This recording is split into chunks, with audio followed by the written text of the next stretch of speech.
সামনে পুজো আর ছেলের শরীর খারাপ, কি বলবো তোমাদের, কাশি আর কাশি। তাই দেরি না করেই অনন্য হসপিটালে নিয়ে চলে এলাম আজকে সন্ধ্যায় ডক্টর শীর্ষাকে দেখাতে। আর সেখানে এসেই দেখলাম একগুচ্ছ বাচ্চা ছেলে, তারাও এসে উপস্থিত। স্বাভাবিক ব্যাপার, বাচ্চাদের ডাক্তার তো বাচ্চারা তো থাকবেই। তো তাদেরকে সঙ্গে নিয়ে আয়ুষ্মানও মেতে উঠেছে খেলায়। সর্দি কাশি এখন প্রত্যেকটা বাচ্চারই, তাই ডক্টরখানায় এসে দেখলাম বাচ্চাদের ভিড় অনেক। অন্যান্যদের তুলনায় আজকে মনে হচ্ছে আমাদেরকে অনেকটাই অপেক্ষা করতে হবে, কারণ অনেকের বাচ্চারাই এসছে সেম প্রবলেম নিয়ে। এদিকে দেখো, বাচ্চা ছেলেদের সাথে আয়ুষ্মানও মেতে উঠেছে, তাদের সাথে খেলা করছে এবং একটা আনন্দের মুহূর্ত তৈরি হচ্ছে। ডাক্তারের দেখাতে এসে যে এই সুন্দর মুহূর্তগুলো সূত্র বাঁধিয়ে রাখার মতো।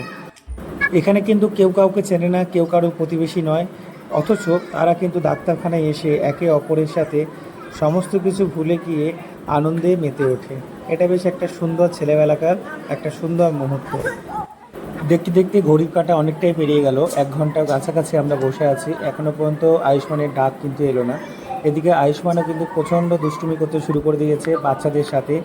দেখো, এখানে অনেক বসার সিট আছে, সেখানকার মধ্যে শুধু বসছে আর নামছে। কি বলবো তোমাদের, প্রত্যেকটা বাচ্চাই প্রচণ্ড দুষ্টুমি করছে। আর সামনেই একটা ভগবান শিবের একটা সুন্দর ছবি আছে, সেটাকে দেখছে আয়ুষ্মান, প্রণাম করছে। যাই হোক, একটা সুন্দর মুহূর্ত, ডাক্তারখানায় এসে সুন্দর একটা অভিজ্ঞতা। তোমাদের আয়ুষ্মানের দুষ্টুমি তো সেই লেভেলে, দেখো বলতে বলতে আয়ুষ্মান কেমন তোমাদের সামনে পড়ে যাবে। দেখো, এই দেখো পড়ে গেছে। একটা দুষ্টুমির তো লিমিট আছে, কি বলবো তোমাদের। এদিকে এই বাচ্চাটাকে দেখো কত সুন্দর তার বাবার কোলে কত সুন্দর খেলা করছে, আর আমাদেরটা আনলিমিটেড দুষ্টুমি করছে। ছেলেগুলো সবাই একত্রিত হয়ে তো একটা যা স্বাভাবিক, কী করবে। এদিকে ডাক্তারবাবু যদি ডাক না আসে, তাদের তো একটা খেলা নিয়ে মেতে থাকতে হবে। যাই হোক, সবাই আস্তে আস্তে চলে গেল, আমরাও অপেক্ষায় আছি কখন ডাকবে। মনে হচ্ছে ডাক দিয়েছে, চলো আমরা এবার এগিয়ে যাই।